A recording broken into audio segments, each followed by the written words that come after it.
There are moments in history that do not arrive with gunfire. They are not announced by emergency alerts or marked by grand declarations.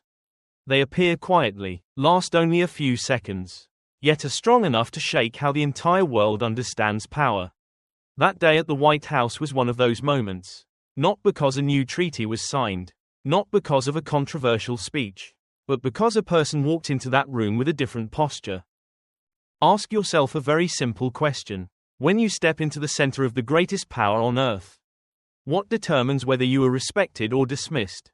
Your title, the country you represent, or the way you walk in, the way you carry yourself, the way you force others to look directly at you. Diplomatic history often teaches us that power lies in seating arrangements, in who sits at the center of the frame, in who waits and who is waited for. But that day, a small detail broke every familiar formula. For decades, the images of African leaders in Western capitals have looked painfully similar. Dark suits, polite smiles, quick handshakes, and behind those seemingly ordinary photos was a feeling hard to name. The feeling of accepting a secondary role. The feeling that the world order had already been arranged, and their task was simply to stand where they were told. But this moment was different.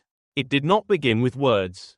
It began with silence, with eye contact, with one person who did not adjust himself to fit the room, but instead made the entire room adjust to his presence.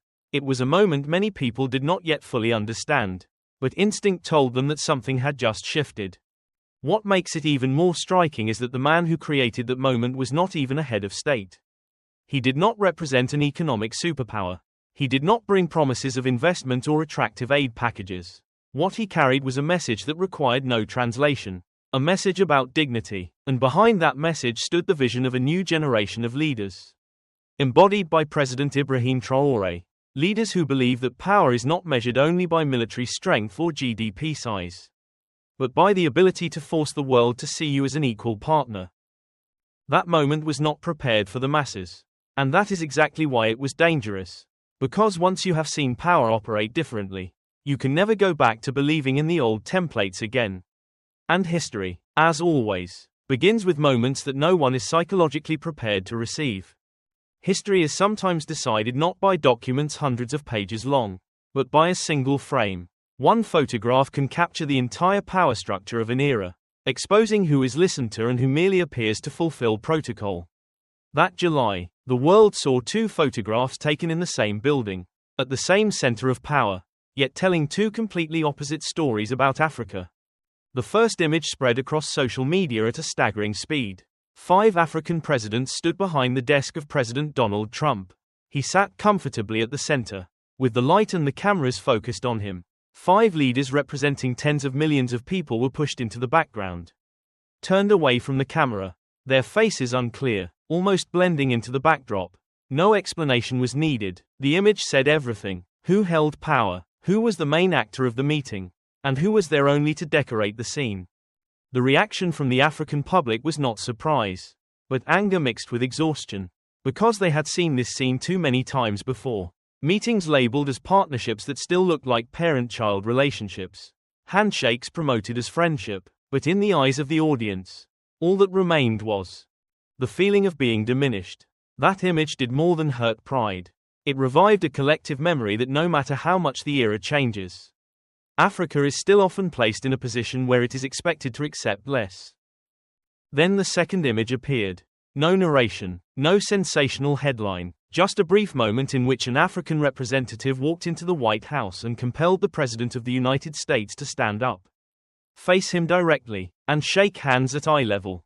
The composition changed, body language changed, and more importantly, the emotion of the viewer changed with it. This time, there was no shame. Instead, there was pride. There was the quiet relief of a continent long accustomed to being looked down upon. 2 photographs. 2 ways the world sees Africa. One showed submission disguised as diplomatic protocol. The other was a silent declaration that Africa can define its own position.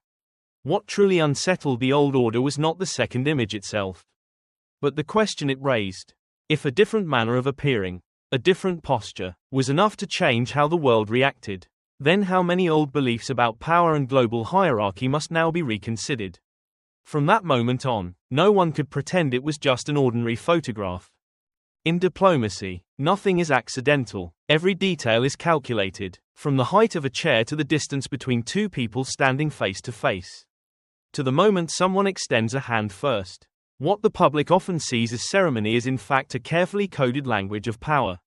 And those who do not understand that language will quietly accept a weaker role without a single order ever being spoken. For decades, African nations have been invited into the global diplomatic space under unspoken conditions. They were expected to adapt, to blend into standards that had already been set. Western suits, Western scripts, Western language. This adaptation was often praised as a sign of civility and cooperation. But at a deeper level, it was a psychological concession. When you enter someone else's space and abandon your own symbols, you unconsciously accept the rules they created. Protocol, therefore, is not superficial, it is a message. A handshake that ends too quickly says the meeting does not matter. A passing glance says the other person is not a priority. A camera frame that places you at the edge of the image says your role is decorative. These messages do not require official statements. They seep into the perception of the public, the media, and even the participants themselves. What made the moment at the White House different was that familiar protocol was reversed. Not through confrontation, but through deliberate silence. When an African representative appeared with his own identity, without asking permission, without explanation, without adjusting himself to please the surrounding space, he shattered the core assumption that Africa must always adapt in order to be accepted. And the reaction from the other side revealed an uncomfortable truth. When you refuse to place yourself lower, others are forced to adjust how they treat you. Many assume this is merely a story about clothing or personal style. But looked at more closely, it is the expression of a long-term political strategy. A strategy that understands soft power does not come from being praised as cooperative, but from forcing others to rethink how they approach you. In that strategy, protocol becomes the first battlefield, because whoever controls protocol controls the rhythm of the game. It is at this point that the thinking of President Ibrahim Traoré becomes clear. He does not build Africa's image through speeches that ask for sympathy. He builds it through concrete actions, repeated consistently, from domestic policy to foreign engagement. When resources are reclaimed, when foreign troops are asked to leave, and when diplomatic representatives are trained to appear with uncompromising confidence, protocol is no longer a formality. It becomes a political instrument. What threatens the old order is not a single meeting or a single photograph. It is the precedent. Once the world has seen that protocol can be rewritten, that respect can be compelled rather than requested, the norms once thought unshakable begin to wobble. From that moment on, every diplomatic encounter with Africa can no longer proceed as simply as before. July 24th began like any other day at the White House. A packed schedule, meetings arranged in familiar sequence. No special announcement, no signal that anything was about to disrupt a rhythm of power repeated for decades. Yet within that very normality, the board began to turn. When the door opened, the representative of Burkina Faso stepped in. No dark suit, no attempt to dissolve into the familiar backdrop of Western power. Traditional attire stood as a silent declaration. No permission asked, no explanation offered, no compromise made, and in that brief moment, the room had to choose. Either impose the old order once again, or adjust to the new reality standing before it. The first instinct revealed everything. President Donald Trump stood up. Not because protocol demanded it, but because the logic of power had shifted. When the two men faced each other at eye level, when the handshake lasted longer than usual, a message was sent without a single word being spoken. This was no longer a meeting between a center and a periphery. It was mutual recognition. The image spread at breathtaking speed. But this time, the reaction across Africa was completely different. There were no bitter questions about wounded dignity. No feeling of being pushed to the margins of history. Instead, there was quiet pride, a sense that someone had finally entered a room of power without carrying the insecurity of the past. What must be understood is that this moment was not a personal impulse. Ambassador Koulibaly was not acting for himself alone. He was an extension of a strategy prepared in advance. That strategy was shaped in Ouagadougou, where President Ibrahim Traoré is redefining how a small country can speak to a large world. In that strategy, diplomacy is not about asking for aid. It is leverage, not about seeking approval, but about forcing the other side to recalculate its interests. when resources are brought back under national control, when old agreements are reviewed, when the presence of foreign troops is questioned, then every diplomatic meeting carries the weight of reality, no longer empty promises. July 24 was therefore not just a striking image. It was the moment the old order exposed its weakness. That power does not reside only in the center seat of a room, but in the ability to make others stand when you enter. Once the board has been flipped in that way, every move that follows must be recalculated. And the world, whether it wants to or not, has witnessed that Africa can enter the game with rules it helps write itself. In political history, there are leaders who appear constantly before the cameras yet leave little behind. And there are others who barely appear in decisive moments, yet whose thinking is visible in every smallest detail. July 24 at the White House was such a moment. The most talked about figure was not the man who entered the room, but the one who was not there, President Ibrahim Traoré. To understand why, one must look back at how Traoré approached power from the very beginning. He did not build his image through speeches meant to reassure the international community. He began by changing the balance of reality at home. Resource extraction contracts were reviewed. Control over gold and minerals was gradually pulled back toward the state. The presence of foreign troops was no longer treated as a given. Every decision sent out a cold but consistent message. Burkina Faso would no longer play a supporting role in someone else's story. From that foundation, a new diplomatic strategy took shape. Traoré understood that diplomacy does not begin in international conference rooms. It begins with the real position of the country you represent. When you hold no leverage, every gesture can be interpreted as a request.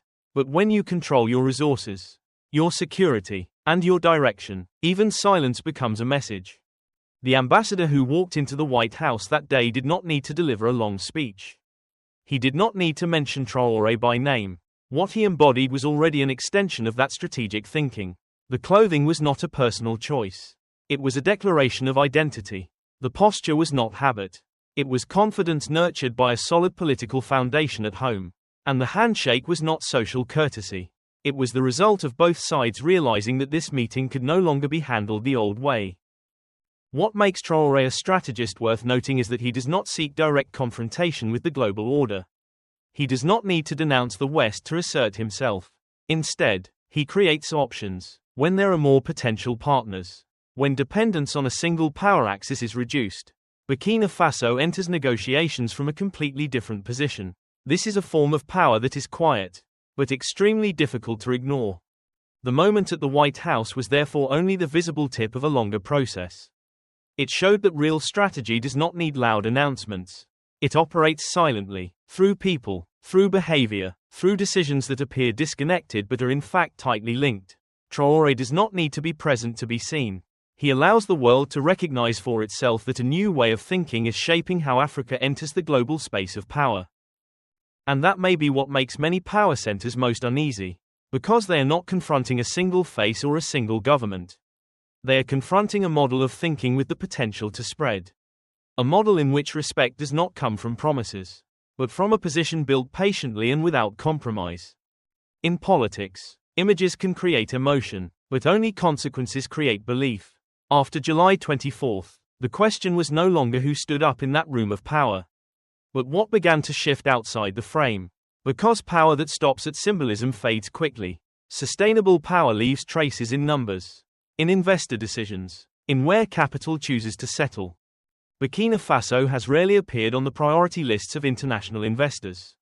For many years, the country was associated with instability, high risk, and uncertain returns, but a change in leadership thinking has begun to reverse that story.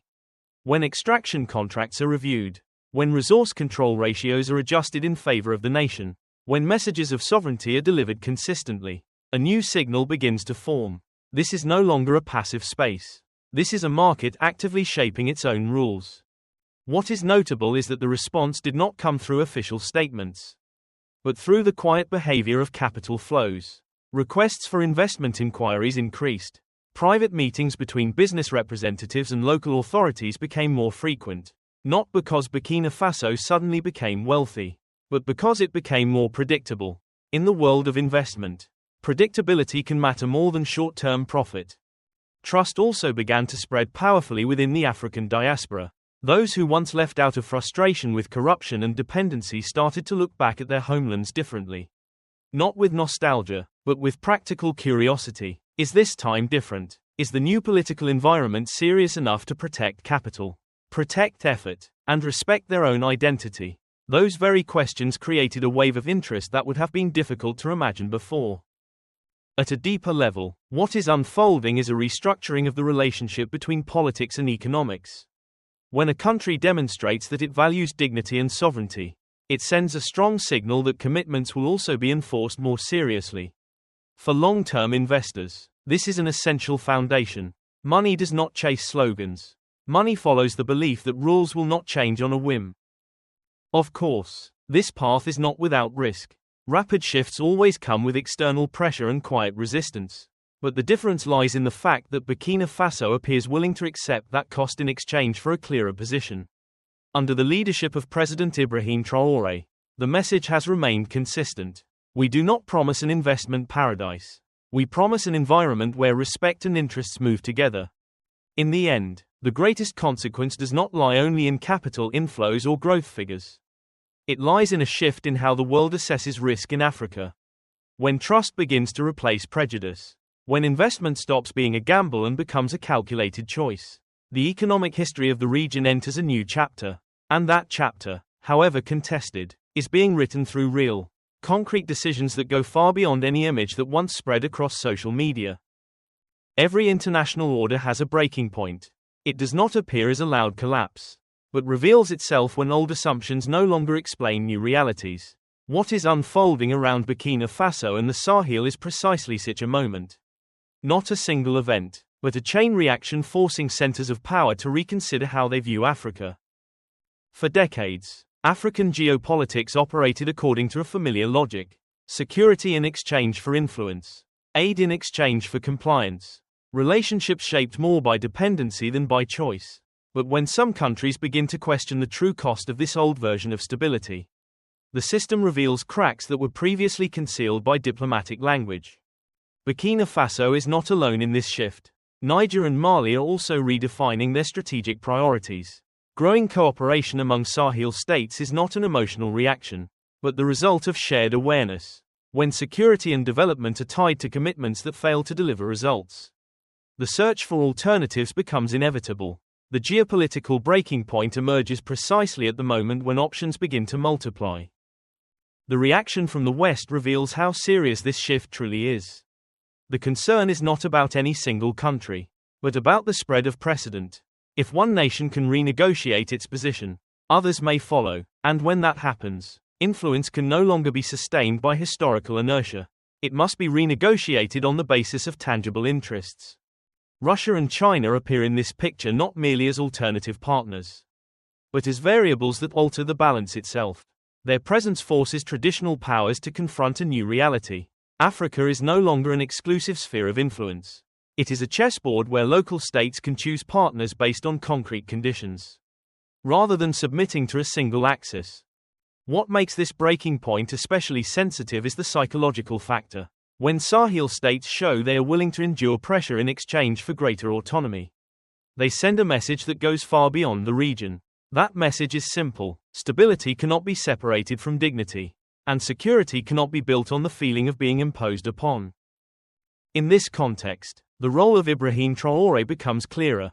He is not only the leader of a country, but the symbol of a strategic choice.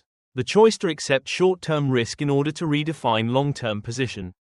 The choice to step outside the comfort zone of the old order and test a new model of relations. The geopolitical breaking point, therefore, is not a direct confrontation between power blocks.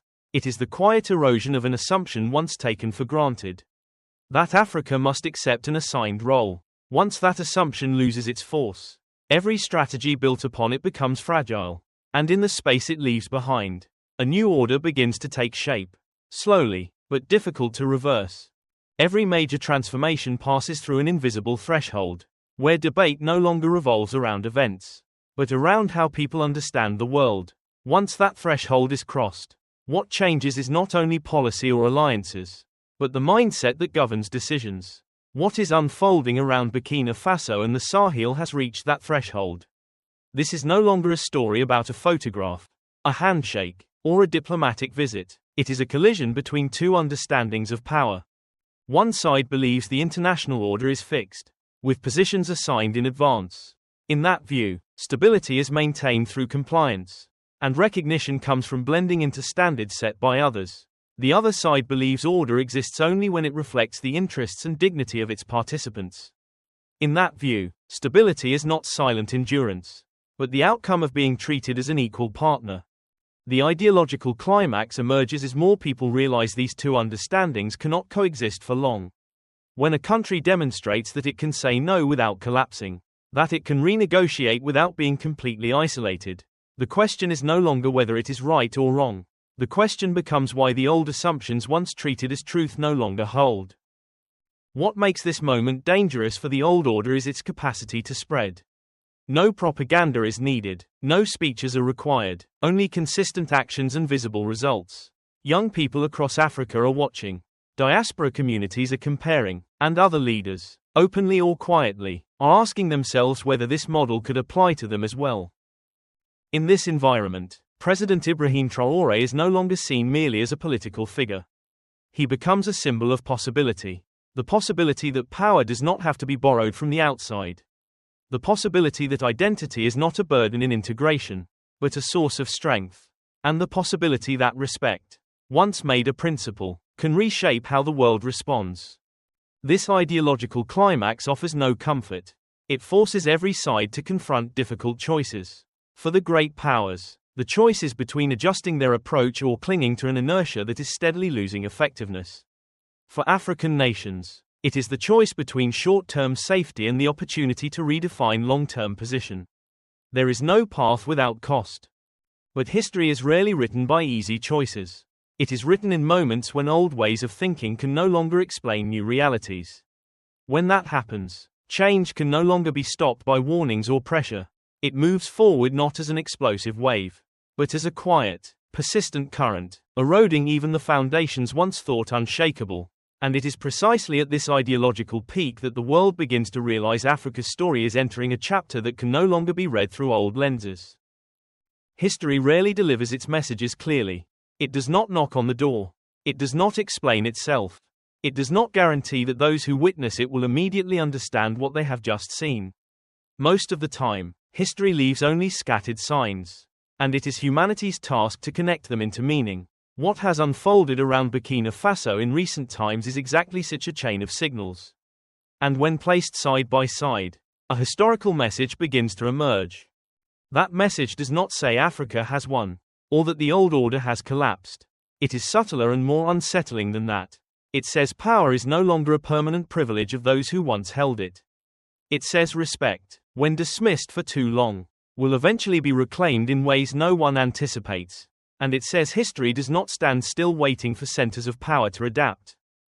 For decades, Africa has often been described as a space of unrealized potential, recurring crises, and incomplete reform promises. But this historical message does not revolve around deficiency. It revolves around choice. The choice to no longer accept a pre-written role. The choice to place dignity on equal footing with stability. And the choice to understand that development cannot be separated from self-determination. What gives this message weight is that it does not come from theory. It comes from action, from the way a small country recalibrates its relationship with its own resources. From the way diplomacy is used as a tool to reclaim position rather than request attention. And from the way a leader like Ibrahim Traoré asks the right questions before seeking comfortable answers. This historical message also carries a warning. It reminds major powers that influence cannot be sustained by inertia, that military presence, aid, or diplomatic pressure hold value only when paired with genuine respect. When that respect disappears, alliances once thought solid begin to fracture from within. For Africa, the message does not promise a smooth road. It does not deny risk, conflict, or the possibility of mistakes. But it affirms one fundamental truth. History does not favor those who seek only safety. It remembers those who dare to redefine their position in moments of uncertainty. When future generations look back on this period, they may not remember every statistic or diplomatic meeting, but they will remember that there was a moment when Africa began to be seen differently. Not because recognition was granted, but because it placed itself in a position that could not be ignored. And that is the deepest historical message of this moment. This story does not ask you to believe immediately. It only asks you to pause and observe. Observe how power operates when old assumptions are no longer accepted unconditionally. Observe how a continent once seen as peripheral begins to force the world to adjust its gaze. And observe how seemingly small changes in protocol, in choice, in posture can open very real consequences. If you are following the story of Africa, of the political shifts around the Sahel, of the role of leaders like Ibrahim Traoré, ask yourself one question: are you viewing history through an old lens? Or are you willing to update your understanding when reality has already changed? History does not demand agreement. It only punishes indifference. This channel does not exist to tell you which side to take. It exists to ask the questions that mainstream media often avoids. Questions about dignity, about self-determination, about the true cost of stability, and about what development really means. If you believe these questions are worth thinking about, let your voice be heard. Leave a comment and tell us what you see in these shifts. Which African country do you think will be the next to dare to redefine its position? And if you want to continue following deep analysis and historical moments forming right before our eyes, subscribe to the channel, not to believe, but to observe together, to reflect together, and not to miss it when history quietly changes direction.